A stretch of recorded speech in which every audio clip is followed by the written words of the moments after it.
Noah Cole grabbed the attacker's wrist mid-swing. Barehanded, no hesitation. And the entire supermarket went dead silent. The knife stopped 2 inches from a woman in a wheelchair. 2 men, 1 blade, and a single father standing between them and the most powerful and most cold-blooded CEO who had ever signed his termination papers. Here's the part nobody saw coming. He knew exactly who she was. Drop your city in the comments right now. I want to see how far this story travels. And if you're new here, hit that subscribe button. Because what happens next will change everything you think you know about strength, forgiveness, and second chances. The fluorescent lights inside Greenfield Supermarket had always buzzed a little too loud on Friday evenings. Noah Cole had learned to tune it out. The buzz, the shopping cart wheels squeaking on linoleum, the tinny pop music that the store manager thought made people spend more money. After 3 years of stopping here every Friday with his daughter Lily, the sounds had become as familiar as breathing. "Dad," Lily tugged at his sleeve, "can we get the strawberry ones this time? The ones in the green box?" "We always get the strawberry ones, Lilybug." "You got blueberry last week." That was a mistake. She grinned up at him. 7 years old, gap-toothed, wearing the soccer cleats she refused to take off, even on days she didn't have practice.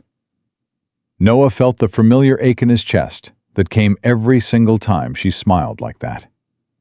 It was his wife's smile. Same left side dimple. Same eyes that said, "I already know I'm winning this argument." "Fine," he said. "Strawberry." She pumped her fist. "Yes!" He shook his head, smiling despite himself, and turned to push their cart toward the cereal aisle. That was the exact moment his training kicked in. Not a sound, not a shout, just a feeling. The kind that comes from spending 11 years working perimeter security for corporate executives. The kind that doesn't disappear just because you traded in your earpiece for an IT help desk headset. It was a pressure in the room, a shift in how people were moving. His eyes went to the far end of the store, past the frozen food section, past the pharmaceutical display, and he saw them. 2 men, both mid-30s, one in a gray hoodie, the other in a black jacket too heavy for a warm September evening. They weren't shopping. Their hands were empty, their carts were empty, and they were moving with the specific controlled urgency of people who had somewhere to be and a reason not to be seen getting there. Noah tracked them automatically. They were walking toward a woman near the back of the store. A woman alone, seated in a motorized wheelchair, studying a shelf of cooking oils with a kind of focused concentration that meant she wasn't paying attention to anything else around her. He didn't recognize her yet. He just recognized the pattern. Lily. He kept his voice easy, kept his hand on the cart. "Go grab the strawberry cereal. You know which one.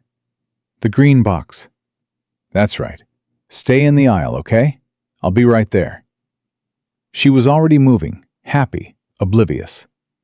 He watched her go for exactly 2 seconds, confirmed she was safe, and then he moved. He came around the end cap of aisle 7 at a measured pace, not running, not drawing attention. One of the first things they taught him in executive protection training was that panic creates panic. A man running in a public space causes heads to turn, voices to rise, escape routes to scatter. A man walking with quiet authority causes nothing. He closed to within 30 feet of the 2 men and stopped. The woman in the wheelchair had reached for a bottle on the upper shelf, and immediately he noticed she couldn't quite reach it. Her left arm had limited mobility, the shoulder compensating in a way that signaled an old injury or a neurological condition. And she was stretching with her right hand, straining, the motorized wheelchair humming softly as she tilted forward. The man in the gray hoodie stepped in close behind her. "Let me help you with that," the man said. His voice was pleasant, ordinary, the voice of someone performing friendliness. The woman glanced back at him. "I'm fine, thank you." "No, really." He was already reaching past her shoulder. Not for the bottle. His hand went to the arm of her wheelchair instead. "We just want to talk to you for a second. Somewhere quiet." She went very still. There it is, Noah thought. He moved. "Hey!" His voice came out calm, not aggressive, not loud. Just present, the kind of voice that filled a room without raising itself. He stepped into view from around the end of the aisle, and both men turned to look at him. He smiled. "Sorry to interrupt," Noah said, "but I'm pretty sure she said she's fine." The man in the black jacket shifted his weight. His right hand moved toward his waistband, and Noah clocked it, filed it, and kept his expression neutral. "Mind your business, man," Gray Hoodie said. "I'm trying to." Noah tilted his head toward the woman in the wheelchair. "But she's right here, and you've got your hand on her chair, and I've got a daughter about 40 feet away in aisle 9, and I really can't have this going sideways in the same store where she's picking out cereal." The woman in the wheelchair turned now, fully, and looked at him. And Noah recognized her. The moment landed like a punch he hadn't braced for. Vivian Cross, CEO of Crosstech, 41 years old, Forbes list, congressional testimony. The woman who had fired him, coldly, efficiently, through an HR rep who couldn't maintain eye contact, 7 months ago, after a restructuring that had eliminated his entire IT support division without so much as a phone call from leadership. He hadn't taken it personally, or at least he'd told himself that. She was staring at him now, with those sharp gray eyes, and he could see the moment she placed him, too. The slight tightening around her mouth, the flicker of something he couldn't read. He looked back at the two men. "She doesn't know you," Noah said quietly, "and you're not here to talk." Black Jacket took a step toward him. "Last time," the man said. "Walk away." "I can't do that." What happened in the next 4 seconds was something Noah would have trouble explaining later. Not because it was complicated, but because his body had simply remembered things his conscious mind had half forgotten. Black Jacket's hand came out of his waistband, holding a folding knife, blade already open. It wasn't a large knife, but a knife didn't have to be large to end a life. Noah didn't back up. He stepped forward, inside the man's reach, inside the arc of the blade. And his left hand came up and clamped around the man's wrist, with the grip of someone who had spent 3 years practicing exactly this, in a gymnasium in Arlington, Virginia, at 5:30 in the morning before his daughter woke up. The knife didn't move. The man's face registered surprise, then pain, as Noah applied pressure to the radial nerve running along the inside of the wrist, a technique that didn't require strength, only precision, and produced enough disorientation to stop most people cold. Black Jacket went to his knees, but Gray Hoodie was already moving. Noah released the wrist, shoved Black Jacket into the cooking oil shelf with enough force to send 3 bottles crashing to the floor, and turned. Gray Hoodie had grabbed the handles of Vivian's wheelchair. He was pulling her backward, fast, toward the rear exit, the motorized wheels humming and straining against the direction. And Vivian had both hands on the wheels, trying to resist him, her jaw set, not making a sound, fighting back with everything she had in complete, fierce silence. Noah grabbed a display stand, the kind stores use for paper towels, wire rack, heavy, and threw it across the aisle directly into Gray Hoodie's path. The man tripped, stumbled, let go of the chair, and then Noah was between them. He was breathing hard now. His side ached. He'd cracked a rib 3 months ago and it hadn't fully healed, and the movement had lit it up like a torch. But he planted himself in the space between the two men and the woman in the wheelchair, and he looked at them both, and something in his face must have communicated something very specific. because both men hesitated. Around them, the store had gone completely still. Shoppers frozen in the aisles. A teenage checkout clerk visible at the far end, phone already raised, already filming. An elderly man near the bread section with his mouth open. Nobody moved. "It's done," Noah said. His voice hadn't changed, still calm, still that same quiet authority. "Knife on the floor. Both of you on the floor. The police are going to be here in 2 minutes, and the only thing that determines how this ends for you is what you do in the next 10 seconds. Black Jacket looked at the knife in his hand, looked at Noah, looked at the 20-odd people now staring at him. He put the knife on the floor. Gray Hoodie said something under his breath, something angry, something intended, but he didn't move forward. He looked at the exits. He looked at the people with phones. He looked at Noah, who was still standing there with his hands loose at his sides and his breathing steady. And whatever Gray Hoodie was weighing, he apparently decided the math wasn't working in his favor. "Get down," Noah said. They got down. He had maybe 90 seconds before the police arrived, and he used them efficiently. He asked a man in a hardware vest, one of the store employees who'd appeared from the back, to stand near the two men and not let them up. He asked the teenage clerk to stay on the line with 911. He asked an older woman near the pharmacy to go find his daughter in aisle 9 and bring her to the front of the store, told her exactly what Lily looked like, described the cleats. Then he turned to Vivian Cross. She was sitting very still in her wheelchair. Her hands were in her lap. She was looking at him with an expression he genuinely could not interpret. Not gratitude, not fear, not the particular icy professionalism he remembered from the 3 years he'd worked under her company's umbrella. Something else. Something rawer. "Are you hurt?" he asked. "No." Her voice was steady. "Okay." He crouched down so he was at her eye level. Something he'd learned years ago, that people in wheelchairs were constantly talked down to, and it mattered, even now. And he looked her over clinically. No obvious injury. Her hands were shaking slightly, but her breathing was controlled. "Is there someone I should call?" he asked. "A driver? Security detail?" Something crossed her face at that. "My security detail had the afternoon off." "Right." I insisted. A pause. "I do that. Insist on things." He didn't respond to that. She looked at him for a long moment. "You know who I am." "Yes." "And She stopped, started again. "I know who you are."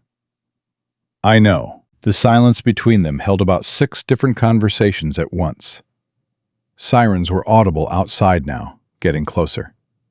"You could have walked away," Vivian said. Noah looked at her. Really looked at her. This woman who had restructured 300 people out of their jobs without attending a single exit meeting. Who had built one of the most profitable tech companies in the Mid-Atlantic through a combination of genuine brilliance and what his former colleagues had called strategic ruthlessness. Who was sitting in a motorized wheelchair in a supermarket aisle with olive oil on the floor beside her and 2 men face down 30 feet away.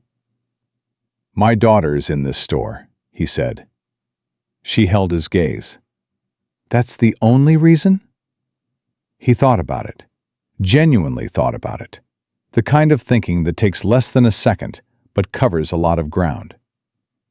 "No," he said, "but it's the first one."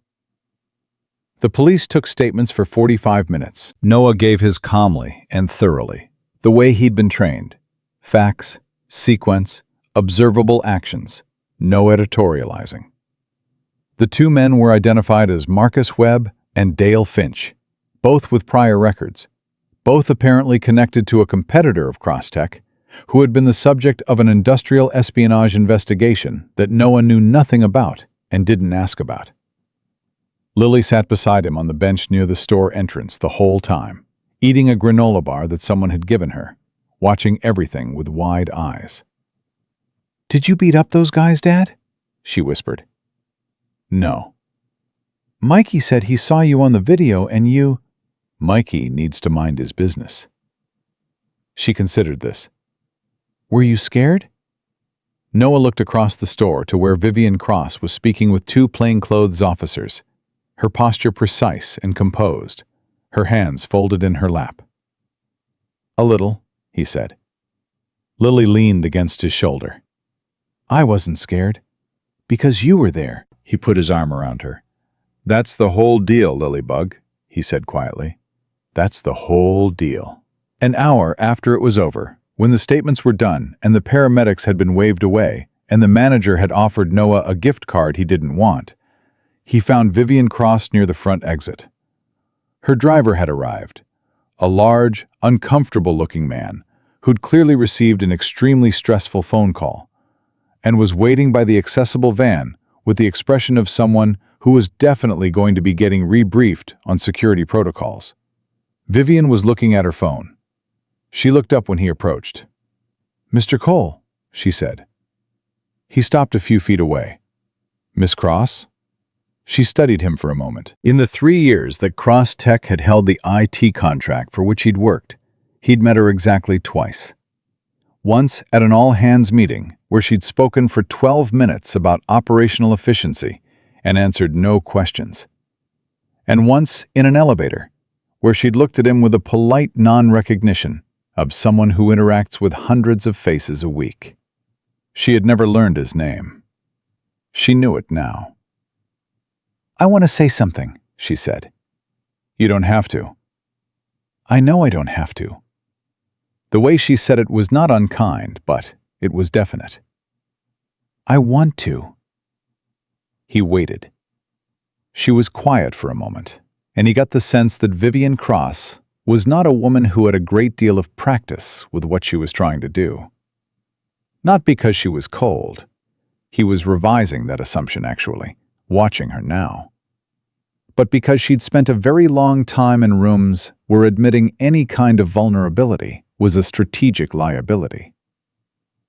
"You were let go in February," she said. "Yes. I didn't make that decision personally. I know. But I approved the restructuring that led to it." She looked at him directly. "And I want you to know that I'm aware of the difference between technically not my fault and taking responsibility for the impact. Those are not the same thing." Noah said nothing for a moment.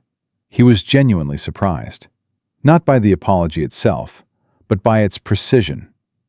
It wasn't the vague corporate, "I'm sorry if you were affected," language he'd expected, if he'd expected anything at all.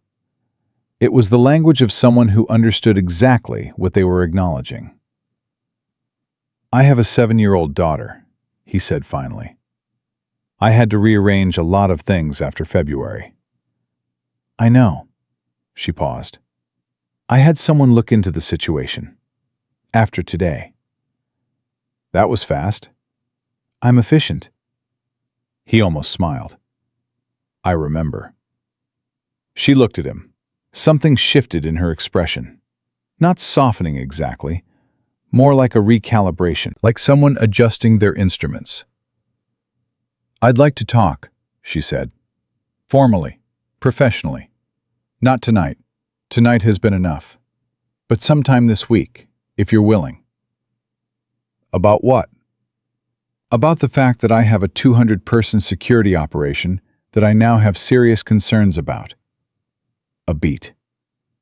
"And the fact that you just neutralized 2 trained men in a supermarket aisle with a paper towel rack and what I'm told was a single wrist control technique."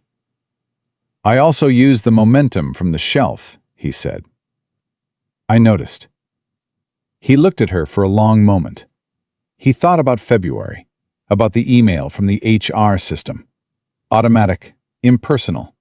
A subject line that read, "Your employment status update." About sitting in his car in the parking lot of the building he'd worked in for 3 years, reading it on his phone, and then driving home to pick Lily up from school and not saying anything about it because she didn't need to carry that. He thought about every Friday night in the supermarket, every strawberry cereal, every pair of soccer cleats worn indoors. "I work IT support on weekdays," he said. "I work security on Thursday and Saturday nights. I have Lily Monday through Friday and every other weekend." She nodded slowly. "Any arrangement we discuss would need to work around that," he said. "I understand. My daughter comes first. That's not negotiable." "Understood." He looked at her. "I'll think about it." Vivian Cross gave him a nod, one single, unambiguous nod, and he understood that it meant, "That's all I'm asking." He turned toward the exit. "Mr. Cole," he stopped. "You said the first reason you intervened was your daughter," she said. "What was the second?" He was quiet for a moment. "Because it was the right thing to do," he said. "And I was raised to believe that knowing the right thing doesn't give you the option to walk away from it." He walked out through the automatic doors. The night air was cool and smelled like rain. Lily was waiting on the sidewalk, both hands full, one holding a granola bar, one holding the strawberry cereal box she'd apparently refused to leave behind through the entire ordeal. "Can we still have dinner?" she asked. "Yeah," he said, "we can still have dinner." She fell into step beside him, and the automatic doors slid shut behind them, and neither of them looked back. But somewhere inside the supermarket, a motorized wheelchair hummed softly as its driver sat alone for just a moment longer, looking at the door through which Noah Cole had walked. And for the first time in a very long time, Vivian Cross was thinking about something other than the next quarter's numbers. She was thinking about a man who had every reason to walk away, and hadn't. And she was wondering what, exactly, that said about her own choices. The rain came in around midnight. Noah heard it from the kitchen, the soft percussion of it against the window above the sink. And he stood there with a glass of water he wasn't drinking, and thought about nothing in particular for a long time. Lily was asleep. He'd checked 3 times. Old habit. The kind that had started the night his wife died and never fully stopped. He'd stand in the doorway of her room and listen to her breathe, and something in his chest would unclench just slightly, just enough to let him function. He set the glass down. He picked up his phone. He had 4 missed calls, 2 from a number he didn't recognize, 1 from his friend Marcus, who'd apparently seen something on the local news, and 1 from his supervisor at the IT firm, which was strange at 11:15 on a Friday night. He also had a text from an unsaved number that read simply, "This is Vivian Cross. My assistant will reach out Monday morning. I hope that's acceptable. VC." He stared at the text for a while. Then he put the phone face down on the counter and went to bed. He didn't sleep particularly well, but that wasn't new. Saturday came with the particular golden light of early September, the kind that made everything look temporarily better than it was. Noah made pancakes. Lily ate 3 and fed the edge of a 4th to the neighbor's dog through the screen door, which she thought he didn't see. He saw. He chose not to fight that particular battle. "Your face is on the news," she announced, looking at the tablet she wasn't supposed to have at the breakfast table. "Put that away." "They're calling you a hero." "Lily." "They have a photo of you from the parking lot camera." She tilted the screen toward him. "You look serious." He looked at the photo. He did look serious. He also looked like a man who had not slept well and was carrying a cracked rib, which wasn't exactly the hero image he imagined people were projecting onto it. "Put it away." She put it away. Then, "Were you really working for that lady? The one in the wheelchair?" "I worked for a company that had a contract with her company. That's different." "But she fired you?" "The contract ended." "Mikey's mom says she fired you because..." Mikey's mom, Noah said, doesn't know anything about it. Lily absorbed this. She had the quality, inherited directly from her mother, of being able to go quiet in a way that wasn't submission, but accumulation, storing information, cataloging it, waiting. "Do you hate her?" Lily asked. Noah looked at his daughter across the breakfast table. She was asking seriously, not dramatically, not for effect, just the direct, uncomplicated sincerity of a 7-year-old who wanted to understand how the world worked. "No," he said. "Even though she fired you?" "People do things for reasons," he said, "and sometimes the reasons make sense even when the outcome hurts." Lily considered this with the focused expression she used for long division. "That's complicated," she finally said. "Most true things are." The call from Vivian's assistant came Monday morning at 8:47, while Noah was on the phone with a client whose printer had stopped communicating with the network for reasons that turned out to be a loose cable. He put the client on hold, listened to the assistant, a brisk, efficient woman named Patricia, who spoke in complete sentences with no filler words, and agreed to a meeting on Wednesday afternoon at the Cross Tech offices downtown. When he hung up, he sat very still for a moment. The Cross Tech building was one he'd been inside many times. He knew which elevators ran fastest and which ones stuck between floors 2 and 3. He knew that the 6th-floor conference rooms had bad acoustics, and that the executive suite on 12 had a private entrance from the parking structure. He knew these things because he had spent 3 years in the adjacent buildings, supporting the IT infrastructure that connected them all. He had never been invited to the 12th floor. He connected the printer cable, told the client it was resolved, moved on. Wednesday came. Noah wore the same gray sport coat he wore to every professional meeting. Practical, anonymous, clean, and arrived 7 minutes early, which was his standard practice. The lobby of Cross Tech was all glass and polished concrete, with the company's logo etched large on the wall behind the reception desk. He'd always found it slightly aggressive for a technology company, but that was a personal opinion. The receptionist directed him to the elevator bank. Patricia met him on the 12th floor. She was exactly as he'd imagined from the phone call. Mid-50s, precise haircut, reading glasses on a chain, the demeanor of someone who had spent 20 years making sure that the most difficult woman in the building had what she needed before she asked for it. "Ms. Cross is ready for you," Patricia said. "She asks that you leave your phone with me." Noah raised an eyebrow. "She does that with everyone," Patricia said, not apologetically, just factually. He left the phone. The office at the end of the hallway was not what he'd expected. He hadn't been sure what he'd expected, exactly. Something harder, maybe. More display. The kind of executive space designed to communicate power through square footage and leather furniture. But Vivian Cross's office was functional. Large, yes, but spare. A standing desk with a monitor she could adjust to wheelchair height. Bookshelves that were actually full of books that looked actually read.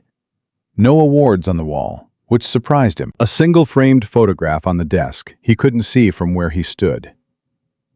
Vivian Cross was at the window, not standing at it, of course, but positioned near it in her wheelchair, turned partly toward the glass, turned partly toward the door. She turned fully when he entered. "Mr. Cole." She gestured toward the chairs across from her desk. "Sit anywhere." He sat. She crossed to her desk with the quiet efficiency of someone who had been navigating spaces not built for her for long enough that she'd stopped noticing the adjustments she made. She settled behind the desk and looked at him with those gray eyes that had, in the supermarket, communicated about 6 different things simultaneously. "I watched the security footage," she said. No preamble. 3 times. "Okay." "You moved in before I did." She paused. "Before most people would have. You read the situation before there was any visible threat." The visible threat is usually too late. That's what I thought. She leaned forward slightly. Where did you train? Krav-based system, some judo, protection specialist certification. I let it lapse a few years ago, but the physical training never fully goes away. Why did you let it lapse? He looked at her steadily. Because I took a job that required a different skill set, and I was focused on being available for my daughter. She nodded, and he got the impression she'd already known that, too. The background check, or whatever version of one she'd run in the 48 hours since the supermarket. He didn't feel violated by it, exactly. It was what he'd have done in her position, but he noted it. I want to be direct with you, she said. I'd appreciate that. I have a security operation that failed me on Friday. Her voice was even, but there was an edge in it. Not anger exactly, more like the focused dissatisfaction of someone who holds themselves and everyone around them to a specific standard. My head of security has been with me for 6 years. He's good at what he does, in general. But what happened on Friday exposed a structural gap.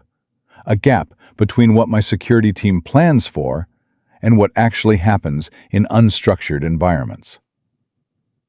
They plan for threats that look like threats, Noah said. She pointed at him. Exactly. They're excellent at protocol. They're excellent in controlled environments. They are not excellent at reading the pre-incident indicators in ordinary public spaces, which is where I actually spend time. He understood what she was telling him without her having to say it directly. You're not asking me to replace your security director. No, he stays. He's valuable. She paused. I want a separate consultation. Threat assessment in public-facing environments. Staff training on behavioral indicators. Redesign of my personal security protocols for unstructured outings. Another pause. And I want someone who won't treat me like a liability to be managed. Something in those last words carried a weight that had nothing to do with Friday's attack, and they both knew it. Noah looked at her. Has that been a problem? It's always been a problem, she said. When you're in a wheelchair, the instinct of the people around you, even the competent, well-intentioned people, is to limit your exposure rather than extend your capability. They want to keep me in. Controlled environments, planned routes, no spontaneous decisions. Her jaw tightened slightly. I've been building a company for 12 years. I didn't do it by staying in. No, he agreed. You didn't. She studied him for a moment. He got the sense that she was deciding something. Not about the job offer, but about something more specific. Whether to say the next thing. She said it. I owe you an actual apology, she said. Not the kind I gave you Friday, which was accurate but insufficient. He kept his expression neutral. You don't. I do, she cut him off, not rudely, but decisively. The February restructuring eliminated 218 positions. I approved it in a 30-minute financial review meeting. I did not read the individual files. I did not think about the people as people. A beat. That's a pattern I've been examining, and I'm not interested in defending it. I'm mentioning it because I want you to know that I understand the specific impact of what I approved, and I'm not asking you to come work for me without acknowledging that context directly. Noah was quiet for a long moment. He'd rehearsed, somewhat, what he would say in this meeting. Not scripted, he wasn't a scripted person, but he'd thought through the territory. He'd thought about February, about the particular dehumanization of being reduced to a line item in a restructuring report, about the 3 weeks of job applications he'd sent out while Lily was asleep, the interviews he'd scheduled during his lunch breaks, the math he'd done on how long the savings would last and what he'd have to give up if they ran out. He hadn't planned to feel anything generous toward Vivian Cross. But the woman sitting across this desk was not entirely the woman he'd built in his mind over 7 months of quiet frustration. She was harder in some ways, softer in others, more precise about her own failures than he'd expected. "It was a hard few months," he said finally. "I believe that." "I have a good setup now. My daughter is okay. I'm okay." "I know." She held his gaze. "I'm not offering you this because I'm trying to fix what I broke, Mr. Cole. I'm offering it because you're clearly the best person for what I need, and because the fact that I once failed you doesn't mean I should continue to fail you by pretending the opportunity isn't there." He considered that logic. It was the kind of argument that would have annoyed him from almost anyone else. Too neat, too self-serving in its construction. But delivered in Vivian Cross's direct, unembellished tone, it felt less like spin and more like someone genuinely working through their reasoning in real time. "What are the terms?" he asked. She slid a folder across the desk. He opened it. He looked at the number at the top of the page.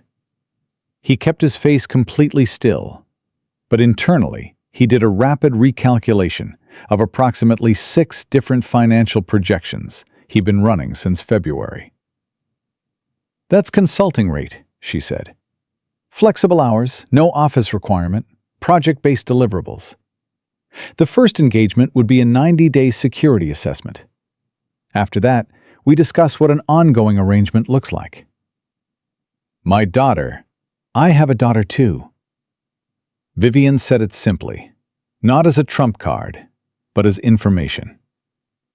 "She's 14. She lives with her father most of the year." Something passed across her face, fast, controlled, the kind of expression that was gone before it fully arrived.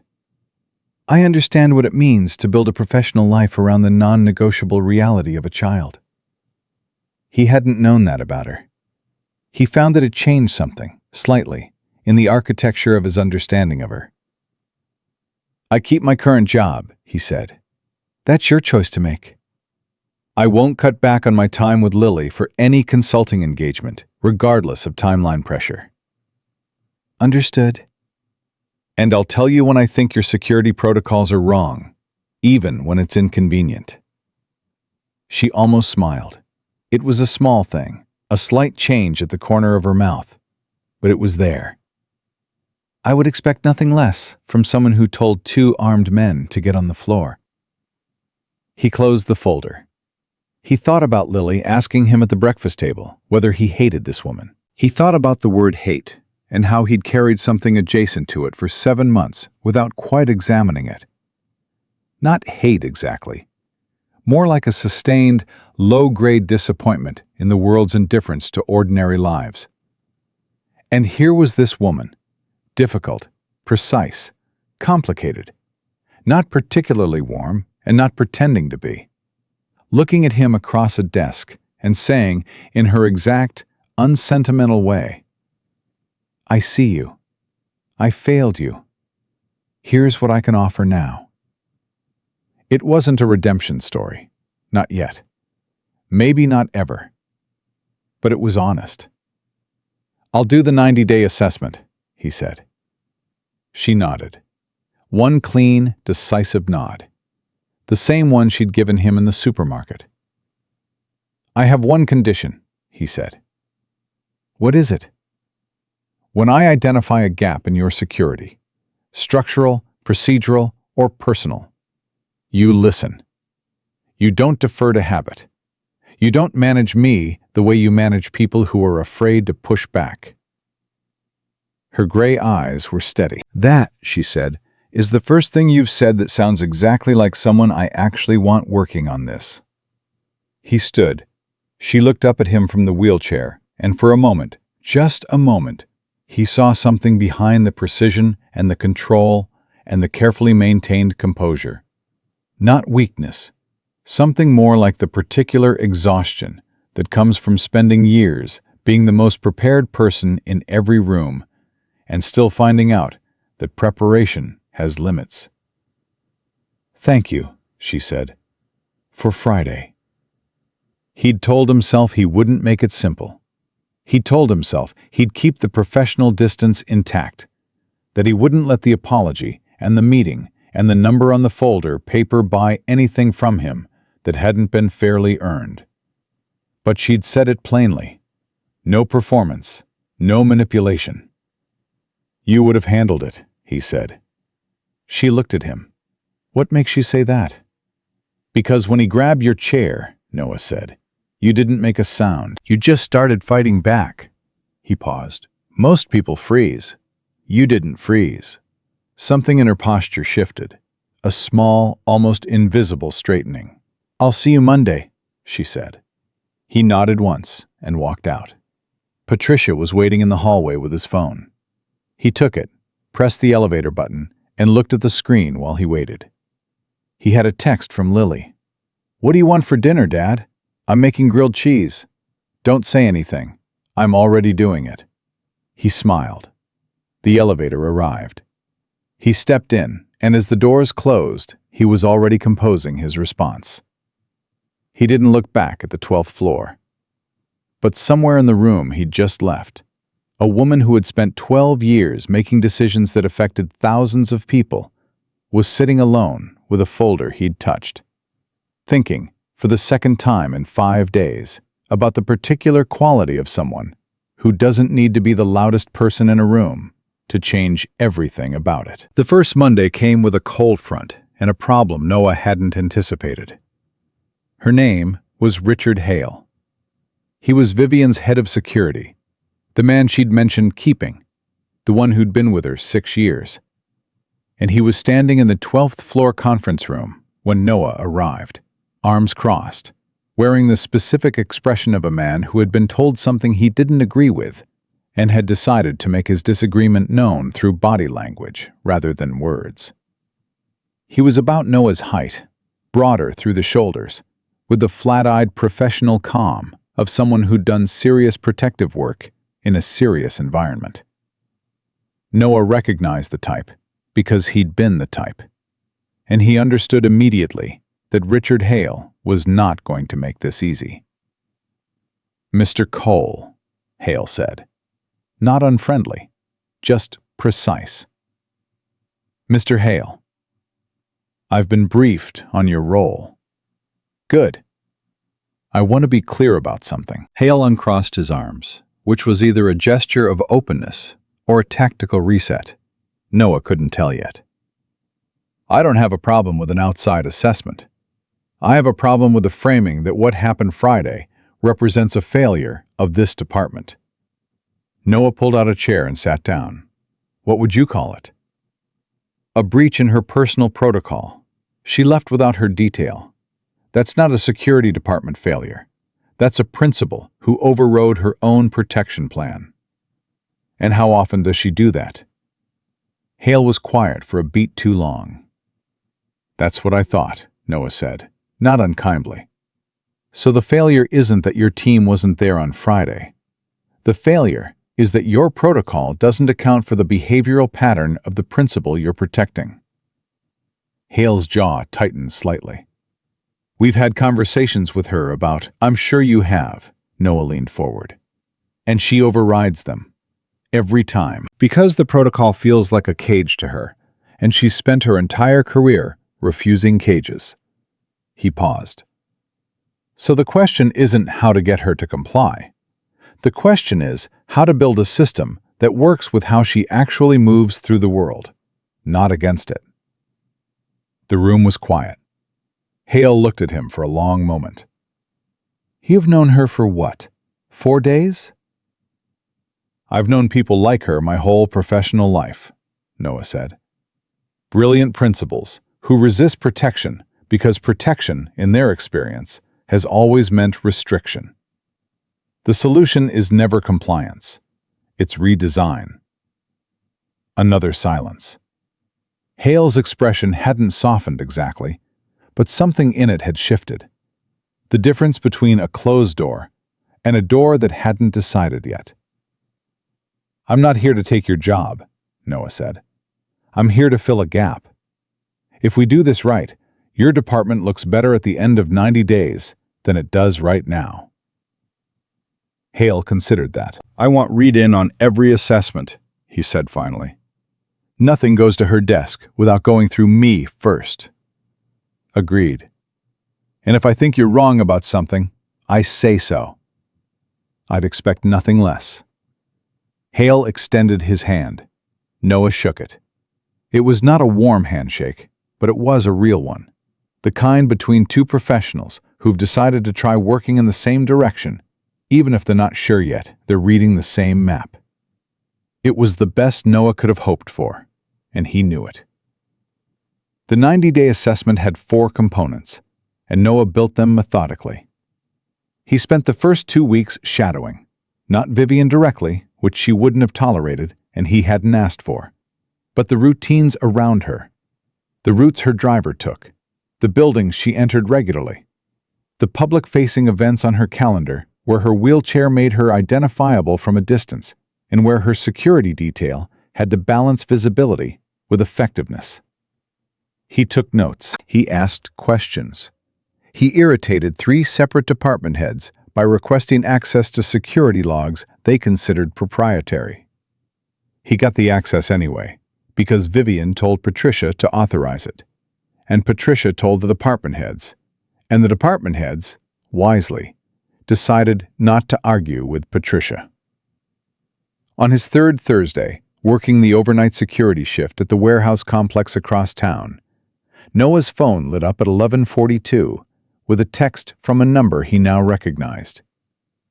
"You flagged the east side entrance at Meridian Tower as a gap. Hale says it's been that way for 2 years and nothing has happened. Thoughts?"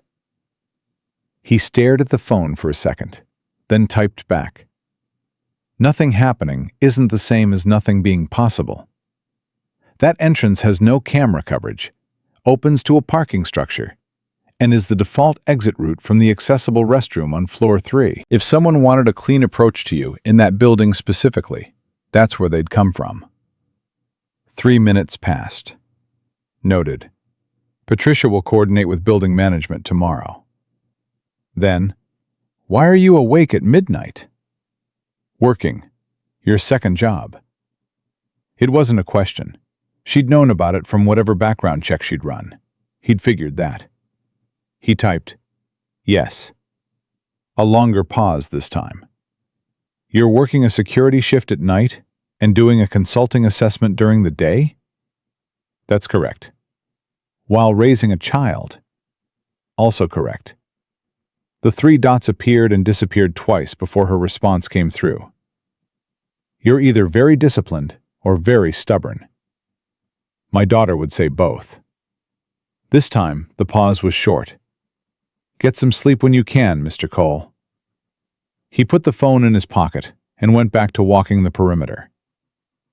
The first real argument came in week 4. Vivian had a keynote speech at her technology conference downtown.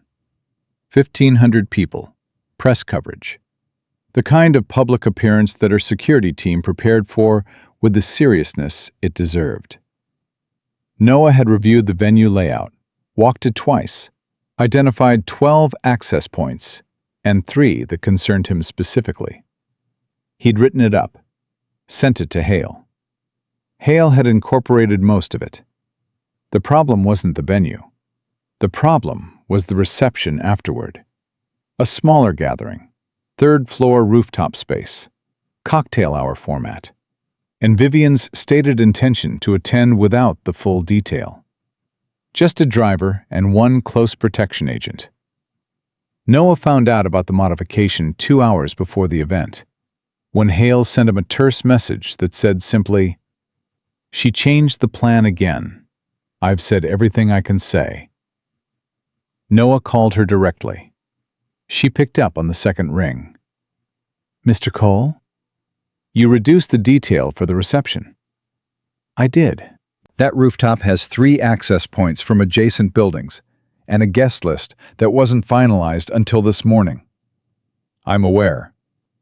"The attack on Friday involved pre-surveillance. Someone knew your schedule. The people who hired Webb and Finch, the Donahue Group investigation, the one your legal team is managing. That situation is not resolved." "I know that too." Then why? Because, she said, and her voice had the quality of a door opening to a room she didn't usually let people into. I have been living with security details and modified plans and reduced exposure for 4 years, Noah. And if I let every unresolved threat dictate the radius of my life, I will spend the rest of my career in a controlled environment watching other people have the actual experiences. He was quiet. It was the first time she'd used his first name. He wasn't sure either of them had noticed it. "I hear that," he said. "Do you?" "Yes. And I'm still telling you the rooftop is a gap." "Then close the gap," she said. "That's what I hired you for. Don't reduce my mobility. Redesign my protection around it." She hung up. He stood in his apartment. Lily was at his mother-in-law's for the evening, and looked at the venue layout spread across his kitchen table. He called Hale. "I need 2 things," Noah said when Hale picked up. "I need someone positioned at the northeast stairwell access for the full duration of the reception. And I need a clean exit route mapped from her position to the elevator that doesn't require crossing the open area." Hale was quiet for a moment. "That's doable. Can you make it happen in 2 hours?" "Yeah." A pause. "She got to you." "She made a valid point." "She always makes a valid point," Hale said. "That's the problem." "No," Noah said. "That's the job." The conference went without incident. The reception went without incident. Vivian sent him a single text at 10:15 that night that said, "Good work." He read it, set the phone down, and felt, unexpectedly and somewhat inconveniently, something that wasn't quite pride, but was adjacent to it. Week 6 was when things changed. Not dramatically. Not the way things changed in movies, with a single scene that announced itself as the turning point. It was smaller than that, and more real. He'd come into the Cross-Tech building for a working session with Hale and 2 members of the close protection team, a training exercise on pre-incident recognition that Noah had designed based on the same principles he'd trained on in Virginia. They were in a second-floor meeting room, working through a scenario, when Patricia appeared in the doorway.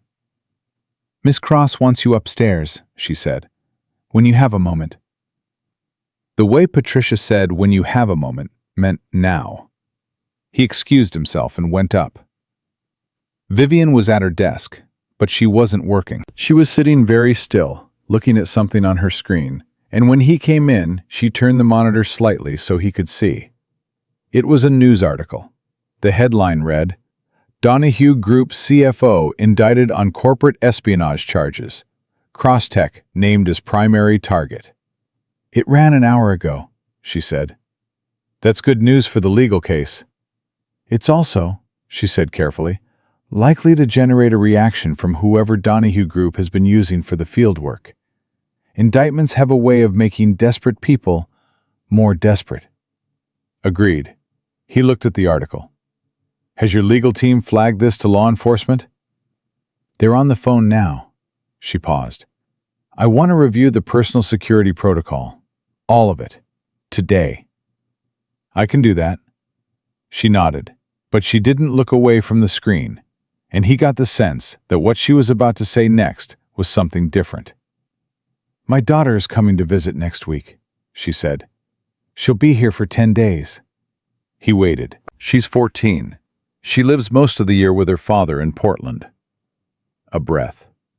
"I don't bring her into high-exposure situations, but I also don't want to spend 10 days in a modified lockdown while she's here, because she already—" She stopped. Started again. "Because my relationship with her is complicated enough without her watching me operate like I'm under siege." "What's her name?" Noah asked. Vivian looked at him, a slight surprise in her eyes, as if the question was unexpected. "Claire." "Has she been briefed on what happened at the supermarket?" "Her father told her. She called me." Another pause. "She cried." which she would tell you she didn't do if you asked her, because she's 14, and 14-year-olds don't cry. Noah felt something move in his chest. He kept his expression steady. "I'll redesign the personal protocol for the visit period," he said. "Minimum visible security, maximum actual coverage. She won't feel like you're under siege because you won't be operating like it." Vivian looked at him. "Can you do that without compromising what we've built over the past 6 weeks?" "Yes." "How?" "Because the threat assessment is environmental, not constant. We know the gaps. We close them. We don't need visible security everywhere. We need smart placement at the specific points of exposure." He paused. "Your daughter should be able to have dinner with her mother without feeling like she's in a security briefing." Vivian was quiet for a moment. "You're good at this," she said. "It's what you hired me for." "That's not what I mean." She turned to face him fully. "You're good at seeing what the actual problem is, not the surface problem." A pause. "Most people who come into this building see what they want to see about how I operate. They see the wheelchair, and they assume limitation. They see the company, and they assume I've got everything handled. They almost never see what's actually happening." He didn't say anything. "What do you see?" she asked. It was a direct question with no performance in it, just a woman asking another person to tell her the truth. He thought about it honestly. "I see someone who built something significant and is extremely competent at what she does," he said, "and who carries the weight of that almost entirely alone, because she decided a long time ago that showing the weight was a vulnerability she couldn't afford." Something in her face shifted. Not much. She wasn't a woman who let much show. "And," she said, like she knew there was more. "And I think that's made you very effective and very isolated," he said. "And I don't think you're as okay with the isolation as you convinced yourself you are." The room was quiet for a long moment. "That's a significant observation for a 6-week working relationship," she said. "You asked." "I did." She looked down at her hands for a moment, then back up. "You're not wrong." He nodded. She said, "Does it change how you do the job?" "No," he said, "but it changes how I think about what the job actually is." She tilted her head slightly. "What do you mean?" "I mean that security isn't just about closing physical gaps," he said. "The biggest vulnerability you have isn't a stairwell or an unlocked entrance. It's the fact that you've built your life around not needing anyone. And that means that when you actually need someone, you have almost no infrastructure for it." Vivian Cross looked at him for a long, still moment. He expected her to push back, to reassemble the professional composure, to redirect the conversation towards something operational. That was what he'd have done in her position. Instead, she said quietly, "My daughter said something similar. Last year." "She sounds perceptive." "She's terrifying," Vivian said. "She's exactly like me, which means she can see straight through me, and she doesn't have the diplomacy yet to pretend she can't." Noah felt the corner of his mouth move. "Lily's the same way," he said. And then something genuinely strange happened in Vivian Cross's office on the 12th floor. Something that neither of them would have predicted 6 weeks ago in a supermarket aisle with 2 men on the floor and olive oil on the linoleum. They smiled, at the same moment, at the same thought. Not the polished, professional kind. The real kind. The sudden, unguarded kind that comes from recognizing something true in another person unexpectedly. It lasted about 2 seconds. Then Vivian looked back at her screen and said, "Can you have the revised protocol on my desk by Thursday?" "Wednesday," he said. "Wednesday, then." He stood to leave. "Noah," he turned. "Thank you," she said, "for what you said. Not just the job part." He looked at her for a moment. This complicated, capable, isolated woman who had fired him without knowing his name and then looked him in the eye in a supermarket aisle and said something real. "Thursday," he said. "I'll have it by Thursday." She saw through it immediately. A small breath, almost a laugh.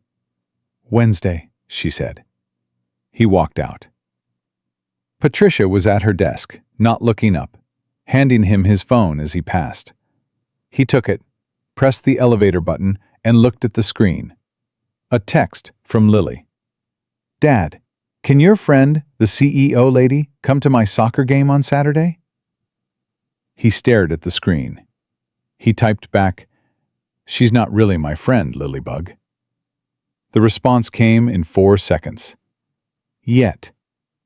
He stood there in front of the elevator, looking at his daughter's text, and the thing that moved through his chest was something warmer than he'd been prepared for, and more complicated than he had a name for right now. The elevator arrived. He put the phone in his pocket and stepped in. Lily had not actually expected him to ask. He could tell by the expression on her face Saturday morning when he said, over breakfast, that Vivian Cross might come to the game. The specific, wide-eyed look of a child who had sent a text as a kind of experimental wish, not a real request, and was now recalibrating in real time. "Wait," Lily said. "Really?" "She might. She said she'd try." "The actual CEO lady." "She has a name, Lily." "Ms. Cross," Lily tested it. Then, "Why is she coming to my soccer game?" "Because you invited her." "I was joking." "Were you?" Lily thought about it with her cereal spoon halfway to her mouth. "No." "Then eat your breakfast." She ate her breakfast at approximately twice her normal speed. He hadn't planned to ask Vivian. It had happened the way things sometimes happen between them now, in the margins of a work conversation, in the space after the operational discussion wound down, and before one of them remembered to be professional again. He'd been walking her through the revised security protocol for Claire's visit, the real version, the one that was actually designed around how Vivian lived, rather than how her security team wished she lived. And at the end of it, she'd said, "This is good," in the particular quiet tone that meant she'd been genuinely worried and was genuinely relieved. And he'd said, somewhat without deciding to, "Lily has a soccer game Saturday. She asked if you'd come." The silence that followed was about 4 seconds long and contained, he suspected, a significant number of competing responses. "A soccer game," Vivian had said. "She plays midfielder. She's aggressive about it. Her coach calls her a controlled chaos agent, which, honestly, accurate." Another pause. "I've never been to a youth soccer game," Vivian said. "I know. I'm not particularly... I don't do well with..." She stopped, started again. "Large informal crowds are operationally complicated for me. It's a community field. 40 parents on folding chairs. I'll have eyes on the perimeter, and I'll be there the whole time." He'd kept his voice even, practical. "It's your call." She'd said she'd think about it. She'd texted him Thursday. "I'll be there at 10. She arrived in the black accessible van with Marcus, her driver, and without anyone else, which was what Noah had suggested, and which he'd half expected her to override. She didn't override it. She pulled up to the field at 10:02, and Marcus set up the ramp, and she rolled out in her wheelchair looking, for the first time since Noah had met her, something other than entirely composed. Not nervous exactly, more like alert. The way someone looks when they're doing something outside the edges of their routine, and they haven't decided yet whether it's a good idea. He walked over. "You came," he said. "I said I would. You also said you'd think about it." "I thought about it." She looked at the field, at the cluster of kids in green jerseys doing warm-up drills. "Which one is she?" "Number 11, far end, doing the footwork drill like she has a grudge against the ball." Vivian looked, found Lily immediately, watched her for a moment. "She's fast," she said, terrifyingly. He led her to the section of the sideline where the grass was firm enough for the wheelchair, away from the fold-out chairs, with sightlines to both ends of the field and a clear path back to the van. She didn't comment on the positioning. She understood why he'd chosen it without him having to explain, which was one of the things about working with her that he'd come to appreciate more than he'd expected. She understood security thinking. She just historically refused to let it govern her. The game started. For the first 20 minutes, she was quiet, watching, absorbing.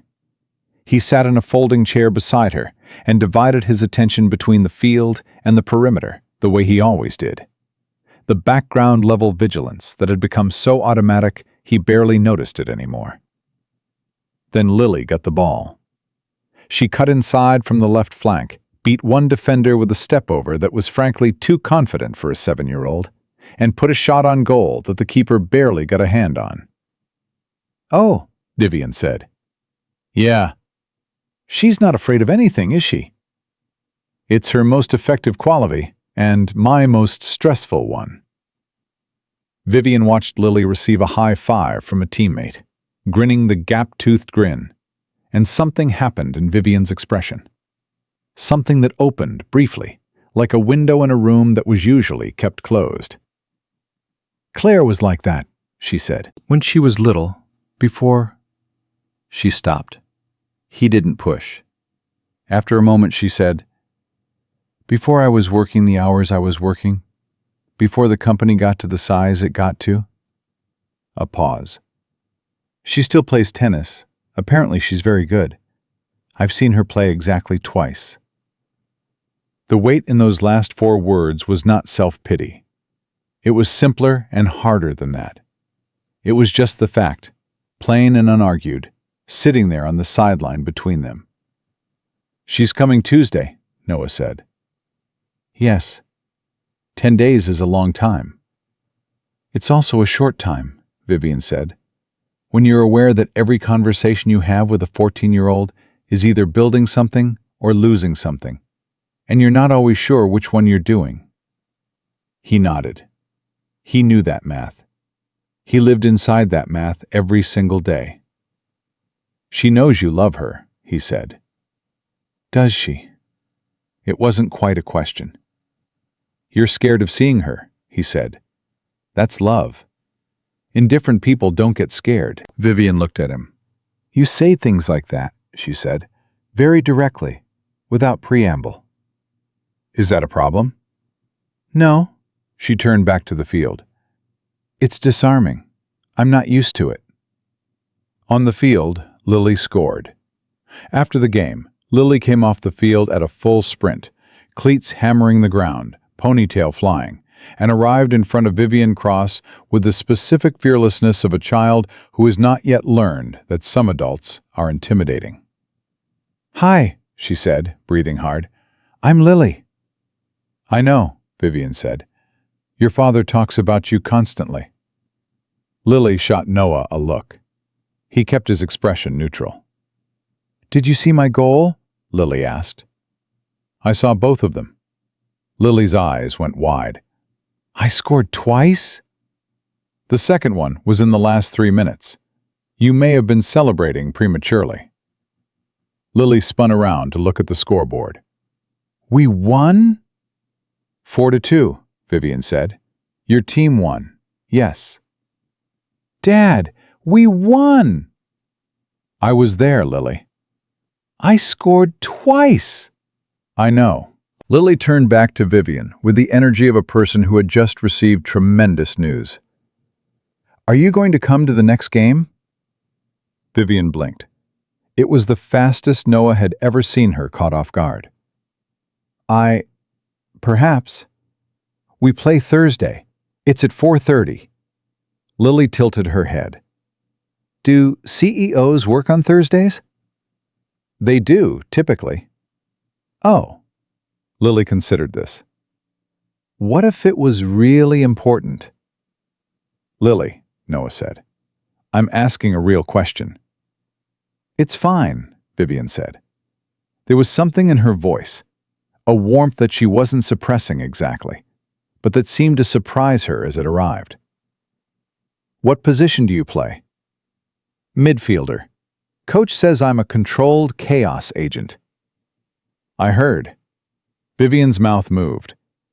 "I was once described similarly, by a board member who did not intend it as a compliment." Lily thought about this. "Were you fast when you were little?" The question landed with a particular gravity, in the specific way that children's innocent questions sometimes do, cutting straight to the thing that adults have learned to talk around. Noah watched Vivian absorb it. "I was," she said. "I ran track in high school, 800 meters. "What happened?" "Lily, it's all right." Vivian looked at Lily with an expression that was neither forced nor performed. "I got sick when I was 26. It took some things and left others. The wheelchair was part of what it left me with." She paused. "But it also left me with a company. The way I think about things changed, and the company came from that." Lily nodded slowly, processing this with the same focused seriousness she applied to long division. "My mom died," Lily said. "I was 4, so I don't remember a lot. But Dad says it changed him, too, into who he is now." The silence was the kind that happens when a child says something true that adults would have spent 20 minutes circling. Vivian looked at Noah briefly, not for rescue, not for confirmation, just a glance that held something it hadn't before. "Your father," she said, turning back to Lily, "is one of the more remarkable people I've met, and I've met a considerable number of people." Lily absorbed this. "He says you're complicated." "Lily." His voice had a warning in it. "That's not bad," Lily said earnestly. "He likes complicated. He says simple things usually aren't actually simple. They're just things people are too scared to look at closely." Vivian Cross looked at Noah Cole with an expression that he would not be able to describe accurately for some time afterward. He looked at his daughter. "Go get your gear bag." She went, still grimming. Claire arrived Tuesday afternoon. No one knew because Vivian sent a text at 2:17 that said simply, "She's here." 2 words with the compressed energy of someone taking a breath before stepping off a ledge. He sent back, "How is she?" The response took 11 minutes. "Taller than I remembered. She hugged me at the airport, which she hasn't done in a year. I don't know what that means." Noah looked at his phone. He typed, "It means she's glad to see you. Let it mean that for now." No response for a while. Then, "You're doing it again." "What?" "Saying the simple truth thing like it's obvious." "It is obvious. Not from where I'm sitting." He put the phone down and went back to the threat assessment he'd been building on the Donahue situation, because the indictment had done exactly what he'd warned Vivian it would do. It had made someone desperate. The intelligence that Hale had pulled from the law enforcement briefing indicated that Marcus Webb, the man from the supermarket, currently awaiting trial, had communicated with a third party in the 2 days after his arrest. The third party was not identified yet, but the communication had happened, which meant that Webb had passed something to someone, and that someone was still unaccounted for. Noah had a meeting with Hale Thursday morning to go through it. He spent Wednesday evening building a new threat matrix on his kitchen table while Lily did homework across from him. And they worked in companionable silence, the way they'd learned to. 2 people in the same orbit, separate tasks, the same underlying current. "You're thinking about Miss Cross," Lily said without looking up. "I'm thinking about work." "That's the same thing now." He looked at his daughter. "She's lonely," Lily said. "You can tell." "You've met her once." "I can tell in 1 minute." Lily erased something, blew the eraser dust off the page. "Her daughter came, right? Claire?" "How do you know that?" "You got a text that made you smile, and then you looked serious. That's what happens when something good is complicated." He stared at her. "You're 7, he said. 7.5. She turned a page. "Is Miss Cross going to be your girlfriend?" "No." "Why not?" "Because it's a professional relationship." "You smile different when you talk about her." "Lily." "Dad." She looked up at him with her mother's patience and her mother's precision. "I'm not a little kid." "You're literally a little kid." "I'm a little kid with good eyes." She held his gaze. "Mom would have liked her. The way you describe her. Difficult, but real." He was quiet for a moment that was longer than he intended. "Your mother was the most perceptive person I ever knew," he said. "I know." Lily looked back at her homework. "I'm just saying, you don't have to protect me from being happy for you." The kitchen was very quiet. He looked at his daughter, her bent head, her pencil moving, the soccer cleats she'd worn to the table again, and felt the specific, almost unbearable tenderness that had been the central fact of his life for 3 years running. "Finish your homework," he said. She smiled without looking up. Thursday's meeting with Hale started at 9 and stopped being a routine briefing at 9:22 when Hale put a photograph on the table. "This is from a traffic camera 2 blocks from Ms. Cross's building," Hale said. "Taken Monday evening. Facial recognition flagged it this morning." Noah looked at the photograph. The man in it was not Webb or Finch. He was older, leaner, with the patient, unremarkable look of someone who had learned to exist without drawing attention. Standing on a street corner, looking at nothing in particular, except that what he was looking at, if you traced his sightline from the camera angle, was the main entrance of Crosstech's building. "Who is he?" Noah asked. "Name is Garrett Cole. No relation to you, I checked. Former private security contractor. Went off the books about 3 years ago. He's been connected to at least 2 corporate harassment cases that didn't make it to trial." Hale's voice was level. "He's good. Patient. He's the kind of person you send when you want someone to wait and watch before you decide the next move." "Which means someone is deciding the next move." "Which means someone is deciding the next move." Hale looked at him. "I've already briefed law enforcement. They're going to pick him up for questioning this afternoon. But between now and then—" "She needs to know," Noah said. "That's your call. She responds better to you." He didn't argue with it. He went upstairs. Vivian was with Claire when Patricia stopped him at the hallway, told him quietly that Claire had come in that morning and was with her mother, which Noah had not known, but which he understood immediately to be significant.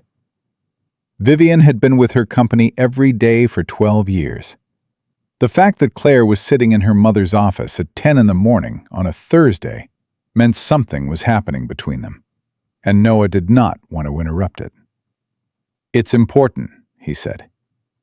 Patricia studied him for a moment. She'd worked for Vivian long enough to have excellent threat calibration instincts of her own.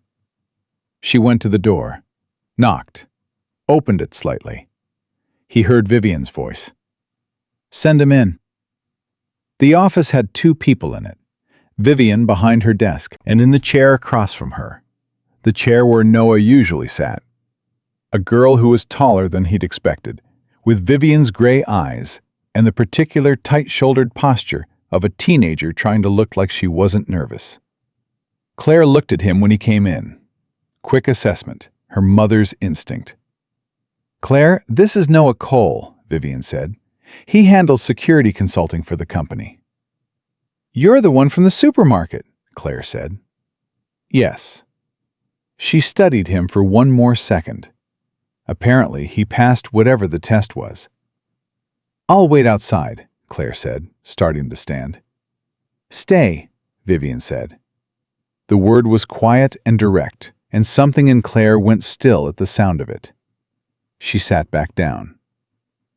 He told Vivian about Garrett Cole, laid it out the way he always did, facts, sequence, assessment, recommendation. Vivian listened without interrupting. Her hands were still on the desk, and he watched them stay still, which was how he knew she was working to keep them that way. When he finished, she was quiet for a moment. Then Claire said, "So someone is still watching her?" "Potentially," Noah said. "Law enforcement is moving on it today." Claire looked at her mother. "And you didn't know?" "We identified it this morning," Vivian said. "But before this morning?" Claire's voice had something in it, not quite anger, more like a fear that had found a sharper shape. "You've been walking around not knowing." "That's the nature of—" "Mom!" Claire's voice cracked slightly on the word, just slightly. "I watched the supermarket video. I watched it 5 times, and I didn't tell you because I didn't want you to know I watched it 5 times. She was leaning forward now, her Vivian gray eyes very bright. "That man grabbed your chair, and you were alone." Vivian was looking at her daughter with an expression that was the most unguarded Noah had ever seen on her face. "I know," she said softly. "You can't keep—" Claire stopped, composed herself with a visible effort that Noah recognized as the exact same effort her mother made. The same learned compression, and the recognition of it moved through him like a struck chord. "You can't keep doing things alone just because you've always done things alone." The room was very quiet. Vivian looked at her daughter for a long moment. "No," she said. "I suppose I can't." Noah set the folder with his written assessment on the desk. "I'll let you know when law enforcement makes contact," he said quietly. He turned to leave. "Noah?" Vivian's voice. He stopped. "Thank you for coming up directly." He nodded, then looked at Claire, this sharp-eyed, scared, fiercely composed 14-year-old, who had just said the thing to her mother that apparently nobody else had managed to say in 12 years. "It's good to meet you, Claire," he said. She looked at him, then quietly, "She talks about you." He kept his expression even. "I'll be downstairs," he said, and walked out. Patricia handed him his phone in the hall. He looked at the screen. A text from Lily, sent during the meeting. "I told Mia that my dad works for a CEO, and she didn't believe me. So I told her to Google it, and she texted back, 'OMG,' and now she wants your autograph." He exhaled. He typed back, "I don't have an autograph, Lily." Immediate response. "I told her that. She said get one from Ms. Cross then." He put the phone in his pocket. Downstairs, through the lobby glass, he could see Marcus parked at the curb and the ordinary Tuesday street beyond, full of ordinary people moving through an ordinary morning, with no idea that somewhere in the city, a patient man had been standing on a corner, looking at a building. But Hale was on it. Law enforcement was on it. And Noah Cole was standing in the lobby of Cross Tech, thinking about a 14-year-old girl, telling her mother, "You can't keep doing things alone." And about a 7-year-old girl on a soccer field in cleats she refused to take off. And about the particular courage it took, the specific, unglamorous daily courage, to let people in after the world had already shown you exactly what it cost to lose them. His phone buzzed. Hale. They picked him up. He's talking. Noah read it twice. Then he went back to work. Garrett Cole talked for 3 hours. By the time Noah got the full briefing from the detective handling the case, a tired-looking woman named Reyes, who had the particular economy of movement that came from 20 years of not wasting energy on anything non-essential. The picture was clear enough to be genuinely concerning, and contained enough to be manageable. Garrett Cole was a contractor. He'd been hired through 2 layers of intermediaries connected to the Donahue Group's outside counsel, a deliberate distance designed to make the connection deniable. His assignment had been surveillance only. Watch Vivian's patterns, identify gaps, report back. He had not been instructed to act, and he maintained that he wouldn't have. Noah didn't find that particularly comforting. The instruction chain breaks after the second intermediary, Detective Reyes told him. We're working on the third link. It'll take time. How much time? Enough that Ms. Cross needs to maintain elevated protocols for the foreseeable future. Reyes looked at him steadily. Your assessment work, the stuff you've built over the past 7 weeks, that's good material. We'd like a copy for the investigation file, if she authorizes it. She'll authorize it, he said. He went upstairs and told Vivian. She listened. She asked 4 precise questions. She authorized the release of the assessment file to Detective Reyes. Then she sat back in her wheelchair and was quiet for a moment, in the way that meant she was integrating something rather than avoiding it. It's not over, she said. Not yet. But it's contained. And the people running the operation are watching their legal exposure expand by the day. Rational actors don't escalate when escalation means more prison time. And if they're not rational, then we've done everything that can be done to close the gaps, he said. That's all security ever is, Vivian. You close the gaps you can see.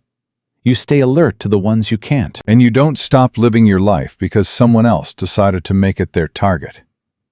She looked at him. He realized he'd used her first name without deciding to, the way it had started happening somewhere around week 5, naturally, the way a door eventually stops being a threshold you notice crossing. She didn't correct it. Claire leaves Sunday, she said. I know. We had dinner last night, the 3 of us, her, me, and Patricia, because Claire decided Patricia was, and I'm quoting, the most real person in this building. Patricia is the most real person in this building. I know that. I've known it for years. She paused. We talked for about 4 hours, which is longer than Claire and I have talked consecutively since she was 11. Something moved in her expression. Not quite a smile, not quite grief. Something in between that lived in the territory where parents live when they're counting both what they have and what they've lost. She told me she's afraid of becoming like me. What did you say? I told her I was afraid of the same thing. She looked at him. And that being afraid of it was the first step to making sure it didn't happen. Good answer. She cried. Also good. Vivian looked at her hands. I think I've been managing her the same way I manage everything else. Efficiently. From a controlled distance. Protecting her from seeing me struggle by not letting her see me struggle. She paused. Which is a beautiful way of saying I've been protecting myself by calling it protection of her. He didn't fill the silence. She didn't need him to. You're fixing it, he said when it felt right. I'm trying. That's the same thing at the start. She looked up at him. You really do say the simple, true thing like it's obvious. Maybe it is obvious. Not from where I've been sitting, she said. But I'm working on the view. The 90-day assessment ended on a Friday. Noah delivered the final report to Hale and Vivian together. A 2-hour working session that covered every structural gap he'd identified, every protocol he'd redesigned, every training upgrade he'd implemented with Hale's close protection team. Hale had stopped looking at him like a territorial rival somewhere around week 7, and by the end of the 90 days, they had developed the particular functional respect of 2 people who had argued their way to better answers than either of them would have reached alone. When it was over, Hale shook his hand. Good work, Hale said. Not easily. It was a man paying a genuine compliment who didn't pay them often. But he meant it. You too, Noah said. After Hale left, Vivian reviewed the final summary page for a few minutes in silence. He waited. He'd learned to read her silences by now, Which ones were processing? Which ones were deciding?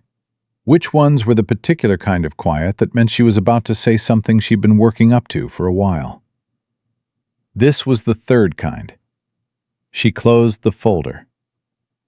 "I want to offer you a permanent position," she said. He'd known it was coming. That didn't make him entirely prepared for it. What kind of position? Director of Security Operations. Full integration with Hale's department. You set strategy, he runs execution. You'd report directly to me. She held his gaze. The salary is in the folder. The hours are yours to define within reason. And the one non-negotiable I'm building into the contract is a standing provision that reads—" She paused, and he got the sense she'd thought about the exact wording. "That the professional obligations of this role will be structured to accommodate the family responsibilities of the position holder." He looked at her. "I had Patricia draft that language specifically," she said. "It'll be in every senior contract going forward, not just yours." "That's a significant policy change." "It's a correction," she said, "to something that should have been there already. I've been reviewing a lot of things about how this company treats the people who work here. The restructuring in February was one of them." She paused. "It won't undo what was done, but it'll change what gets done going forward." He was quiet for a moment. He thought about February, about the parking lot, about 3 weeks of job applications and the math on the savings account and the specific grinding exhaustion of rebuilding something after someone else's decision knocked it down. He'd carried that for 7 months, and he'd carried it honestly, not with bitterness exactly, but with the clear-eyed awareness of a man who understood what had happened to him and refused to pretend otherwise. But he also thought about the past 90 days, about late-night texts and security protocols, and the woman in a wheelchair fighting back in silence in a supermarket aisle. About a 14-year-old with her mother's eyes saying, "You can't keep doing things alone." About Lily at a soccer game, gap-toothed and cleated, asking the direct question that cut straight to the thing. About the particular, complicated, real thing that had been building in the space between professional and personal for 3 months, that neither of them had named because naming it would require deciding what to do about it, and both of them had enough sense to know that some things needed to be solid before they could bear more weight. "Can I have the weekend?" he asked. She blinked. He suspected she'd expected yes or no, not a delay. "Of course," she said. "I want to talk to Lily about it." Something shifted in her expression. The particular softening of someone who didn't expect to be moved and just was. "She'll say yes," Vivian said. "Probably, but she gets a vote anyway." Vivian looked at him for a long moment. "You know," she said quietly, "most people who come into this office for an offer negotiation are thinking about compensation and title." "I'm thinking about those things too," he said. "But Lily's opinion is non-negotiable input." "I know," she paused. "That's why I included the contract language." He nodded once, stood. "I'll call you Monday morning," he said. "Noah." He stopped. She was looking at him with an expression that had, over 3 months and 90 days and several hundred small moments, become one he knew how to read. It was her, "I have something to say that I'm not entirely sure how to say" expression. He'd seen it 6, maybe 7 times. She deployed it rarely and always meant it. "When you call Monday," she said carefully, "and I expect the answer will be yes, I want to suggest that we separate the conversation about the job from a different conversation I've been considering." He waited. "A different conversation," he said. "About—" She paused, composed, steady, the most controlled person he'd ever met, choosing her words with the same precision she brought to board reports and threat assessments and 14-year-old daughters. About the fact that I think about you when you're not in the building, which is not typical for me, and not something I'm prepared to act on without saying it out loud first, because I've spent my career making decisions without examining them closely enough, and I'm trying to do things differently. The office was very quiet. "You're telling me," he said slowly, "that you'd like to have a conversation about whether there's something here that exists outside of this office," she said. "Somewhere further down the road, when the professional relationship has a clear structure, and neither of us is doing anything that complicates what we've built." She looked at him directly, and there was no performance in it, no strategy, just Vivian Cross saying a true thing in the plainest available language. "I'm not asking you to answer now. I'm asking you to know that the question exists." He stood there for a moment. He thought about Lily's text. Yet. He thought about his wife's smile on his daughter's face, and the years he'd spent building a life small enough to protect after loss had made him afraid of anything larger. He thought about what it cost to let something matter again, genuinely matter, not the careful, managed, limited mattering that kept you safe, but also kept you at a measured distance from everything that could hurt you. He thought about standing in a supermarket aisle with two men on the floor and a woman in a wheelchair who hadn't made a sound and had fought back with everything she had. "I know the question exists," he said. She held his gaze. "Monday," he said. "Monday," she agreed. He walked out. Patricia was at her desk. She handed him his phone without looking up. Then, as he pressed the elevator button, she said, still not looking up, "For what it's worth, Mr. Cole." He waited. "She's been different this quarter." Patricia looked up, and her expression was the most unguarded he'd ever seen it. A woman who had spent 20 years protecting someone and was deeply, quietly relieved to see that person beginning to allow it. "She laughs more. Not often, but more." He didn't know what to say to that. He nodded once. The elevator came. He took Lily to the park that Saturday, the one with the climbing structure she was technically too old for, but used anyway, with the particular confidence of a child who had decided certain rules were advisory. He sat on the bench and watched her climb, and thought about what he wanted, and what was real, and what was possible, which is the only honest version of a decision. She dropped down from the top bar and jogged over. "You have your thinking face," she said. "I have a job offer." She sat beside him, folded her hands in her lap, which she did when she was being serious. "The CEO lady?" "Ms. Cross, yes." "Director of Security Operations," Lily said. He stared at her. "Patricia emailed me," Lily said. "Patricia? How does Patricia have your—" "I gave her my number at the soccer game." Lily said it with complete calm. "She said she was hoping you'd say yes, and she wanted to make sure I was supportive." He looked at his daughter for a long moment. "Patricia," he said, "is extraordinary." "I know. She sent me a picture of the contract language, the part about family responsibilities." Lily looked at him. "She said Miss Cross wrote it herself." "She did." Lily was quiet for a moment, turning this over. Then, "Is she going to be your girlfriend?" "Lily, I'm asking because I want to know, not because I mind." She turned to look at him directly. "I don't mind, in case you were protecting me from that." He looked at his daughter, 7.5 years old, soccer cleats, gap-toothed, her mother's eyes. "It's complicated," he said. "That's what you say about things that are actually simple," she said. "You told me that." He opened his mouth. "You like her," Lily said. "She likes you. She's trying to be better. You're already better." She tilted her head.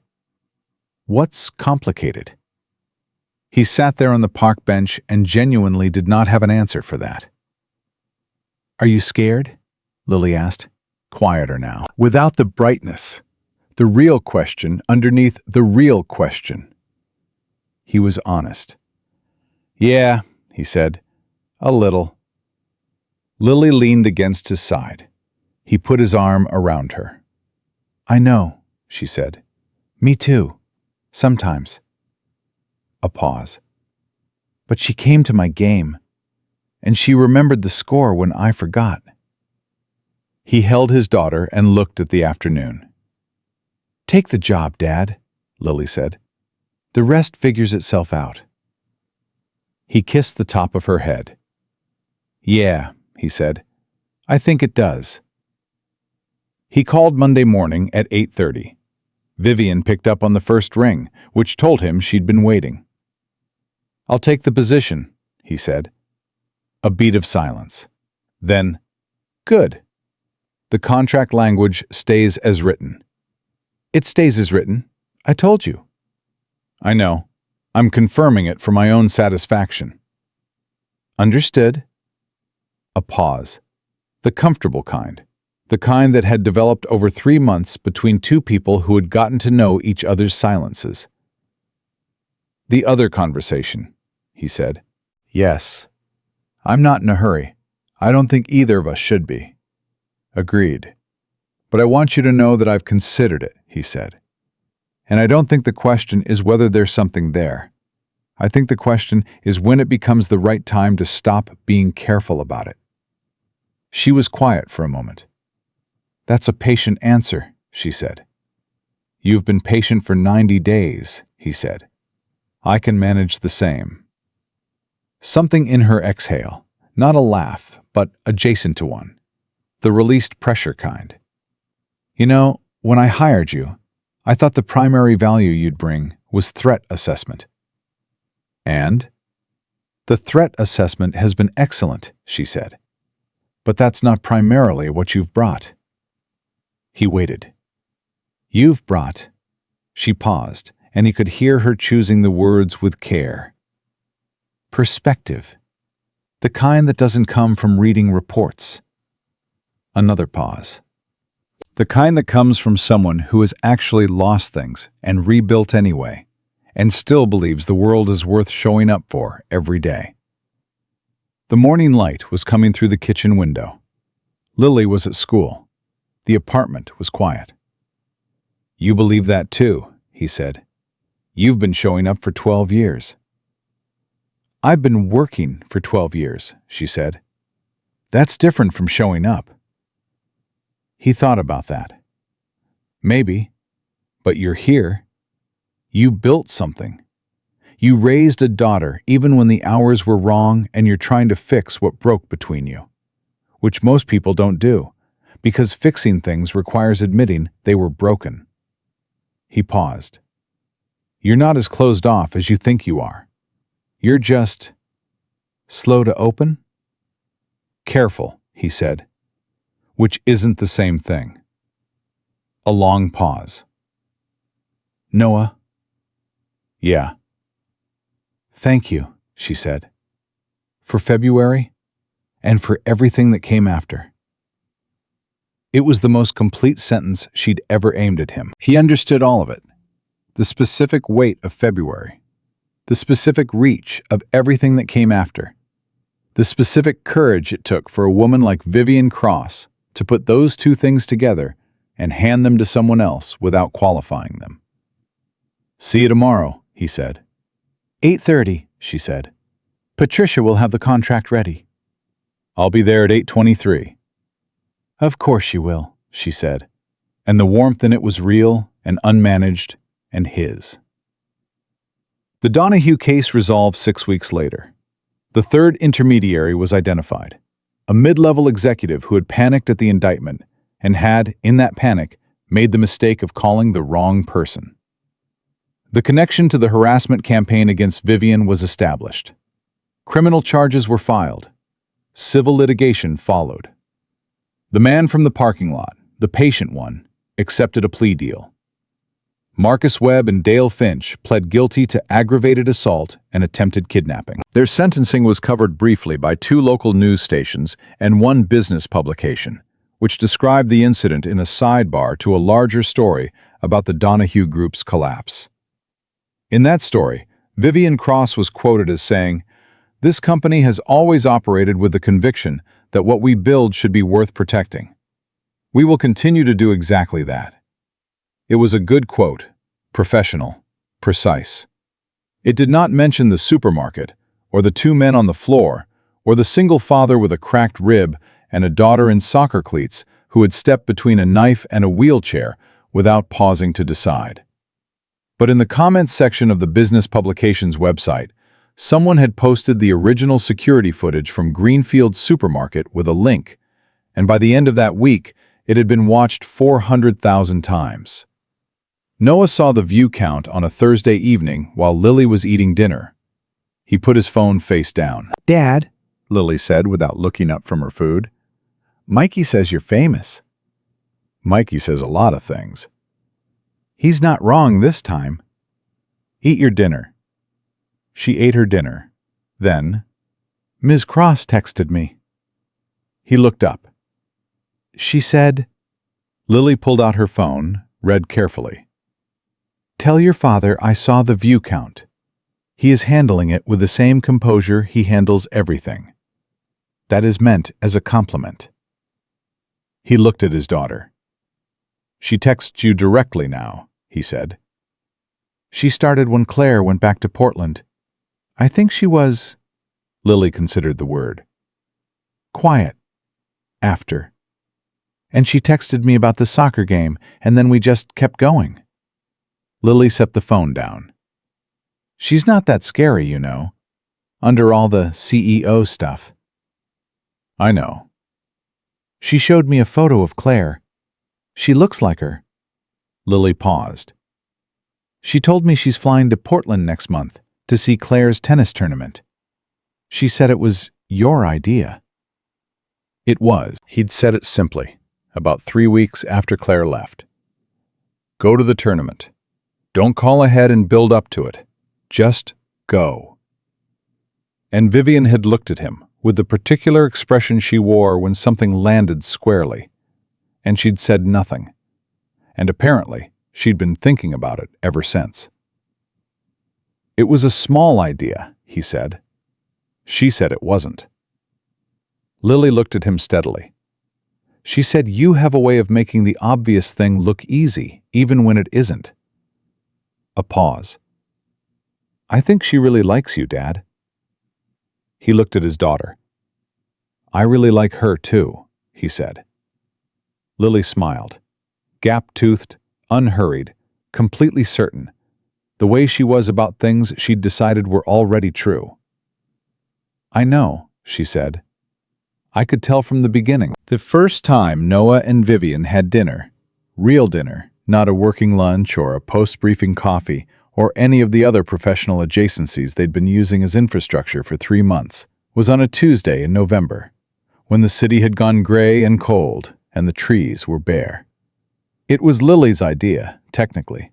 She had informed both of them, through separate texts sent in apparently coordinated sequence, that she had a sleepover at her friend Mia's house that night, and that the apartment would be empty, and that it seemed like a waste. Vivian had texted Noah a screenshot of Lily's message with a single line below it. "Your daughter is running an operation." He'd texted back, "She comes by it naturally." They met at a restaurant 3 blocks from Crosstech. Not fancy, not a statement, just a place with good food and enough room between tables that Vivian's wheelchair didn't require the kind of logistical maneuvering that made her jaw tighten. He'd scoped it 2 days earlier. Old habit. She arrived on time, which he'd expected. She was wearing something other than work clothes, which he hadn't let himself think about ahead of time, and now noticed immediately and filed away without comment. They ordered. They talked. Not about work. They'd agreed, tacitly, that tonight was a different conversation. They talked about Portland and Claire's backhand, and whether a 14-year-old with Vivian's instincts and her father's easygoing disposition was the best or most dangerous possible combination. They talked about Lily's ambition to eventually play for a professional team, which Noah supported and encouraged, and privately calculated the statistical probability of at 4%, but did not say out loud, because some things you supported because you loved the person doing the dreaming. They talked about his wife, about Sarah, which was her name, which he said out loud in the easy, grief-softened way that 3 years had made possible. He told Vivian about the left side dimple that Lily had inherited, about the way Sarah had argued, directly, without retreating, with the complete confidence of someone who trusted that honest conflict was better than comfortable silence. "She sounds like someone I would have liked," Vivian said. "She would have seen straight through you on day one," he said, "and liked you anyway." Vivian looked at him across the table. "That might be the nicest thing anyone said to me in years," she said.